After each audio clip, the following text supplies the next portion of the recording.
Hi, Shine. Good evening. How are you? Good. Okay, so as you know, my name is Summer Joyce Filioso. I am a student at Adventist University of the Philippines. So after a few interactions, now we're finally going to be teaching you how to manage and live well with your asthma. So let's start.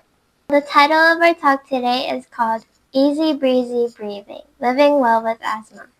So out of this session, I hope that you will first understand what asthma is, recognize common symptoms and triggers, learn the different types of medication and tools, understand what happens during an asthma attack, as well as experience deep breathing techniques, learn to express feelings about asthma with others, and understand the difference between healthy and asthmatic lungs. So next I have a video from the Dr. Binox show, and it talks about what asthma is, and it might answer a few questions that you have for yourself. So now that you've watched the video, I'm going to talk more about what asthma is and ways that you can feel better using tools and techniques. So, what is asthma? Asthma is a condition that affects the lungs and makes it hard to breathe sometimes. When someone has asthma, the airways become swollen and tight, it's harder for air to flow in and out, and breathing can feel wheezy, tight, or coughy. So there are two types of asthma. There is intermittent asthma and persistent asthma. Intermittent asthma is when the symptoms come and go. It happens less than 2 times a week. Nighttime symptoms occur less than 2 times a month. And nighttime symptoms are like when you have symptoms while like you're sleeping. Like sometimes you wake up and you feel like you have to cough a lot. And lung function is normal when not having symptoms. So it is usually mild. Now, persistent asthma consists of mild, moderate, and severe. Mild symptoms more than 2 days a week, but not every day. Nighttime symptoms 3 to 4 times a month. Moderate persistent is when symptoms happen every day, and nighttime symptoms more than once a week. And severe persistent asthma is where symptoms are all day, most days. Nighttime symptoms often, and it may limit daily activities. So, which type of asthma do you think you have? I think I have moderate. Moderate. So Yes. you have symptoms every day and nighttime symptoms more than once a week? Yes. Okay, but not severe? No. Okay. So some key words that you may need to know is allergy. That's when your body reacts to something harmless like pollen. Or for you, sometimes your symptoms act up more when you're around dust, when you're in a dusty area. Another word is trigger, something that causes asthma to flare up. Flare up is like when your asthma gets really bad, like you can't help but cough really hard. Do you get that sometimes? Yes. Okay. So the next word is airways. Those are the tubes that carry air in and out of your lungs. And last is inflammation. That's when your airways get swollen and irritated. So another way to think of it is your airways are like straws. When you have asthma, it's like someone is squeezing the straw. You can still breathe, but it's much harder. So some common triggers for asthma is allergens, respiratory infections, air pollution/smoke, weather conditions, exercise, strong emotions, strong odors, and chemicals. Well, out of these, what do you think is your top 3 common triggers? I think alder Allergens. allergens. I think allergens, weather conditions, and strong odors and chemicals. So these are some common symptoms. Coughing, especially at night or early in the morning. Wheezing, a whistling sound when breathing. shortness of breath, which is feeling like it's hard to breathe, and chest tightness, like something is squeezing your chest. So do you get these symptoms? Yes. Okay, like all of it? Yes. That's asthma right there. Yeah.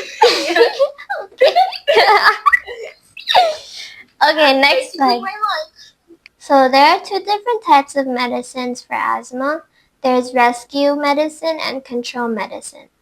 So what rescue medicine does is it quickly helps open up the airways during an asthma attack. And when you can use it is when you have trouble breathing or feeling an asthma attack coming on. Another medicine is control medicine, and what it does is it prevents asthma symptoms by reducing swelling in the airways, and when to use it every day, even if you feel fine, to keep asthma under control. So it's like prescription meds. Even though you don't feel the symptoms, you can still keep taking them every day so you can control your symptoms and get better. So the key difference is that rescue medicine works fast to help when you're having trouble breathing, and control medicine works over time to prevent problems. Any questions so far? No. Okay, next slide. Wait, I have a question. Stop! Is it like inhalers? And yes. So like inhalers, they can be used as rescue medicine, like when you feel your symptoms more than usual, and then you use it. But there's some medicine where you just take it every day so you can prevent it. Good? Mm-hmm. So now we're moving on to the tools. First, we have a nebulizer. Can you say that with me? Nebulizer. Nebulizer. Okay, it is a machine that turns liquid asthma medicine into a mist so it can be breathed in through a mask or a mouthpiece. Remember these, okay, because I'm going to test you. This is good for young kids or during strong asthma attacks. So we have one of these and you've used them before, right? Yeah, we do. You do? Nebulizer? Yes, it's where you have the mask and it's like the thing. fog. Oh, the one that is, yeah. Yeah. Yes, I've used that before. Okay, so next we have inhaler, and you're very familiar with this. It is a small handheld device that gives quick puffs of medicine straight into the lungs, and it is used during asthma attacks, rescue, just like we talked about, or daily control. So these are next three tools that you probably haven't heard of. Say this with me: incentive spirometer. Incentive spirometer. It is a breathing tool that helps people take deep breaths to keep lungs strong and clear. And it is often used after surgery or illness, not usually for asthma, but it's helpful for lung health. Okay, next we have a pulse oximeter. Pulse oximeter. Pulse oximeter. Okay, it is a clip-on tool, usually on your finger, that shows how much oxygen is in your blood. So it helps check how well you're breathing. So what is it again? It's a clip-on tool that you put on your finger to show how much oxygen is in your blood. Okay, good. And last, we have a peak flow meter. Say it. Oh, a peak flow meter. Okay. It is a small handheld device that measures how fast you can blow air out of your lungs. So it helps track how well asthma is controlled. Okay, now I'm going to test you, okay? Okay. So which one is nebulizer? 1, 2, 3, 4, 5. 4. Which one is inhaler? 1, 2, 3, 4, 5. 1. Okay, which one is incentive spirometer? Second one. Okay, next we have the pulse oximeter. Which one do you think that is? The 5th one. Okay, and last, the peak flow meter. The third one. Yay! Okay, now you can look at the answers. The asthma expert. Okay, now I want you to go get your inhaler because I'm going to be teaching you how to properly use it. Okay, so now you got it. Hold it up to the camera. Okay, since you already use it, you can teach them as well. Okay, so step 1, I want you to say it out loud. Step 1. Remove cap and shake inhaler. Okay, step 2. Step 2. Breathe out. Step 3. Breathe in and press. Okay, and last step. Hold for 10 seconds. Yay! Okay, thank you for that demonstration. So now I'm going to talk about what happens during an asthma attack. Airways can tighten, which is where the muscles around the airways squeeze, making the tubes smaller.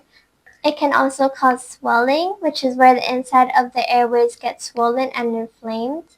And mucus builds up, which is where the body makes extra sticky mucus that clogs the airways. So as a result, it makes it hard to breathe. You might cough, wheeze, or feel chest tightness, and you may feel scared or tired from trying to get air. So that's what happens during an asthma attack. Okay, so this is the difference between healthy and asthmatic lungs. As you can see from the left, the healthy airway is much cleaner and more open, which allows for more air to get in and out. The ones on the right is the asthmatic lungs, which shows a narrow airway full of thick mucus and swelling. So it's hard for the air to go in and out. So now I have 3 videos showing breathing exercises. You can pick one and we can demonstrate it for the video. So do you want to do bubble breathing, square breathing, or belly breathing? Bubble breathing. Okay, click on it. So now we've done that, you can do that. You can do the other breathing in your extra time. So now let's talk about expressing your feelings about your asthma with family or friends. So it is important to talk about your needs and concerns related to your asthma with your family and friends. Open communication can help them better understand what you're going through and how they can support you. Sharing your concerns can also create a more supportive and informed environment, which is beneficial for both your physical health and emotional well-being. So it's good that you came to me with this problem and now we're gonna help you manage it so I can provide support and so we can also teach your family and friends about how they can support you. Okay, so that's all we have. Do you have any questions? Nope. Nope. Basically, like what I learned. Yeah, what is the best thing that you got from this? There's multiple different techniques on how to control your asthma. Okay, like what? Like the bubble breathing. Alright. So now that I've taught you more about your asthma, you can use these techniques and tools to help you better manage it and to also have your friends and family support you. So I'm glad you got a lot from this session and I'll see you another time. Thank you for having me as your client educator. Bye. Okay, bye. Okay. Wait.